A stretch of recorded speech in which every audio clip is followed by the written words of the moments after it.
Hi everyone, welcome back and thanks for joining me again.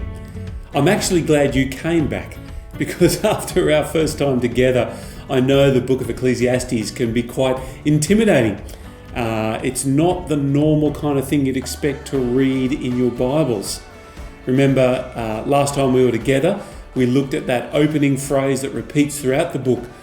Meaningless, meaningless, hebel, mist and vapour. It's without substance. And life is frustrating as a result. You see, what the book of Ecclesiastes does is it challenges a simplistic and trite formula for being able to understand life. A plus B doesn't always equal C, and bumper sticker slogans are not enough to get you through life as a Christian. And most of us have figured that out by now. The book of Ecclesiastes has figured that out. The teacher has figured that out, and he won't have it. So he's pushing back, and he's saying these trite, simplistic solutions are not good enough because they don't make sense of a broken, fallen world. Things don't always go the way they should. There is an order to life, but even then, it doesn't always seem to work. Why is that? Well, the book of Ecclesiastes offers many answers to that question, and we're going to start to pick some of them up as we work through it together. Well, today we're in chapter 2. We're going to pick up from the end of chapter 1, verse 12. I, the teacher, was king over Israel and Jerusalem. I applied my mind to study and to explore by wisdom all that is done under the heavens. What a heavy burden God has laid on mankind. I have seen all the things that are done under the sun. All of them are meaningless, a chasing after the wind. What is crooked cannot be straightened. What is lacking cannot be counted. So here he begins. As he launches into the book, he's telling us what his plan is. He says, I'm going to take my mind. I'm going to use wisdom, and I'm going to explore, examine, and study my life and this world. He's using himself, if you like, as a bit of a test case. There's quite a lot of autobiographical material that's going to come in what follows, wrapped up amongst proverbs and illustrations. And as he looks at all that he has studied, he says, verse 13, what a heavy burden. This is hard work. There is a real depth to the confusion and to the frustration that I've experienced. And verse 15, I think, in part at least, is why. What is crooked cannot be straight. What is lacking cannot be counted. In other words, you can't have a life that makes complete sense and at the same time have a life that is so frustrated because of hebel, because of the mist and the emptiness. Something can't be meaningful and not meaningful at the same time. And this is his dilemma. In fact, it's our dilemma too. And so therefore in verse 18, the very end of chapter 1, for with much wisdom comes much sorrow, the more knowledge, the more grief. It's an observation, it's also a warning. Get ready. Strap on your big boy pants, says the teacher, because what we're about to encounter and journey through together is going to be tough. It's going to be unsettling. But we can be assured that it's also honest and true and good for us. And so he embarks at the beginning of chapter 2. He doesn't throw up his hands and give up in despair. No. Remember, he said, I'm going to explore and test and study with wisdom to see what has value, what has weight and meaning. And that's how chapter 2 begins. This is the beginning of his experiment or his test, if you like. I said to myself, chapter 2, verse 1, come now, I will test you with pleasure to find out what is good. So here is his first area of inquiry. Pleasure. Laughter. Pleasure. I tried cheering myself with wine and embracing folly. I wanted to see, verse 3, what was good for people to do under the heavens in the few short days of their life. So he says, let's have fun. Let's see what comes of that.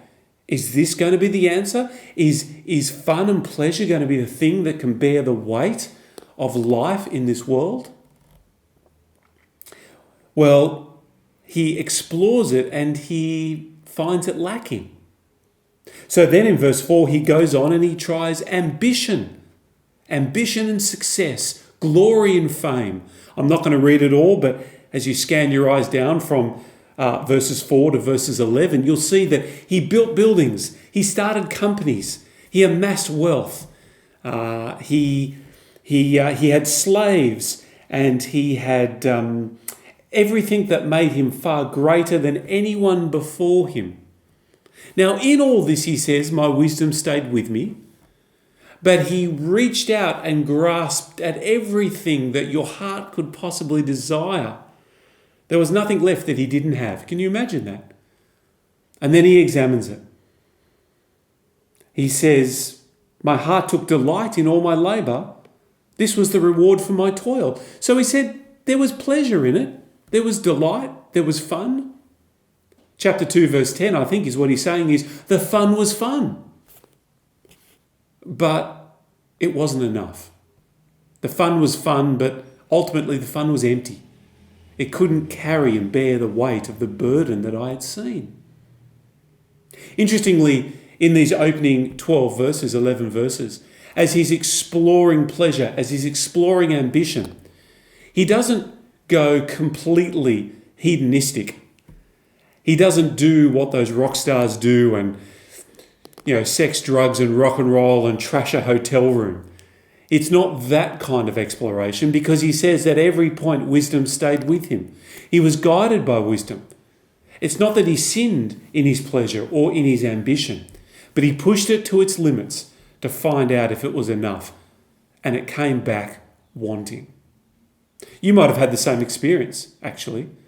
Most of us always think if we just had a little more, if we could just go further, if we could just travel to that exotic location, if we could just get that promotion, if we could just marry the girl or the guy, then that would be the solution, the missing puzzle piece, the silver bullet. Well, learn from the teacher. He says, I've been there. I've done that. I got the t-shirt, and guess what? It wasn't enough. Have a look at verse 12. He says, I then went on to consider wisdom, madness, and folly. He said, well, maybe the trick is into using wisdom or just being completely foolish and throwing caution to the wind. Maybe one of the two of those is going to lead me down the path to what I'm looking for. But in the end, he realizes that folly is stupid. Surprise, surprise. But as good as wisdom is, it's still limited. And the reason he comes to this conclusion is at the end of verse 14. He says, whether you're wise or a fool, guess what? Everybody dies. Death overtakes them both the wise man and the fool. And so there's got to be something beyond that as well. And then for the rest of the chapter, again, we don't have time to read every verse, but from verse 17 all the way through to verse 26, it's his fourth investigation. We've had pleasure, ambition, wisdom and folly, and now he investigates work. Although he calls it toil, which is the word that we get from Genesis chapter 3 after Adam and Eve are ejected from the garden. Work is no longer pure blessing, it's now hard work. It's now toil because of the thorns of the ground will confound us. And it's frustration befalls us at every turn, and that's what he experiences. He says in verse 20, so my heart began to despair over all my toilsome labour under the sun. He says, what good is it when you work so hard and then you die and you've got to pass it on to someone else? And you don't know if they're going to be a wise man or a fool. They don't know if who inherits what you have worked so hard for. Are they going to protect your legacy, or are they going to squander it?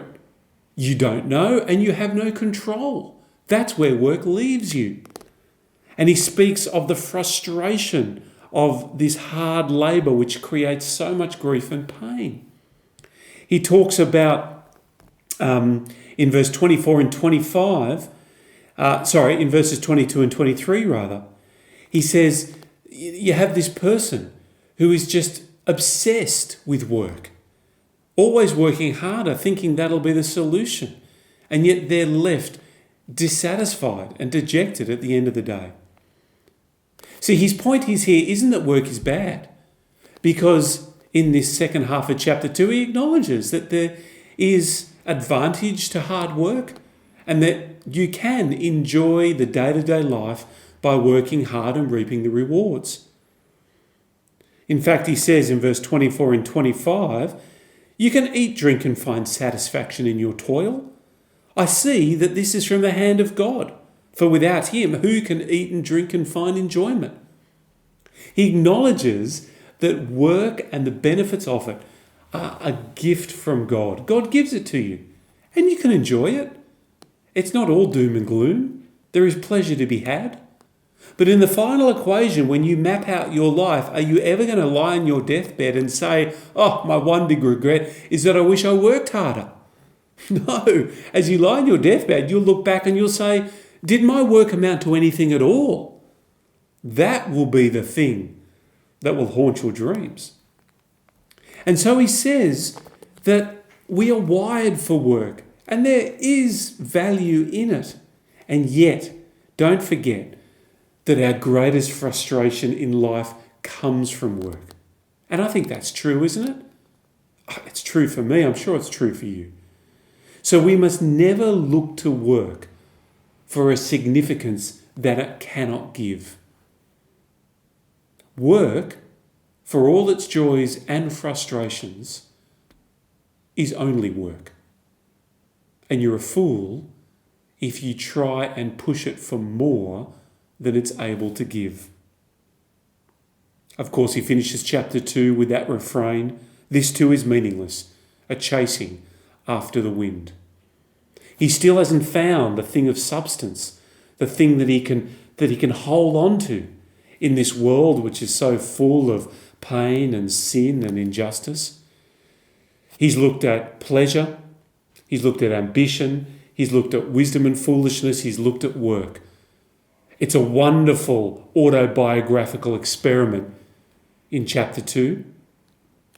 And yet, next time we're together, we're going to tune in and see chapter 3. I want you to read ahead because chapter 3 is going to take us the next step in his investigation. But as I leave, I want to leave you with a verse not from Ecclesiastes, but in fact from the New Testament. I want to direct your attention as we close today to Matthew chapter 11, verse 28.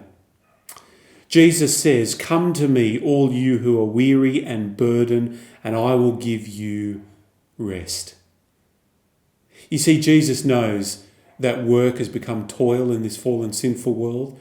He knows the exasperation of the teacher of Ecclesiastes is a fair and true reflection of how we so often feel. Jesus isn't saying, don't worry, you won't have any frustration if you follow me, you will only have rest. Jesus is saying that in your frustration, living life this side of heaven, living life under the sun, as Ecclesiastes puts it, in your frustration, I can give you rest. The final rest that we await for in the new creation is still yet to come. But Jesus says the rest that he offers as we live in a frustrating and conflicted world is real right now. In your frustration, Jesus offers real rest. How I wish the teacher of Ecclesiastes had been able to read those words. I wonder what comfort it would have brought him. Well, I hope as we get ready for our next session together in Ecclesiastes chapter 3 that these words of Jesus can bring you great comfort too. We'll see you next time.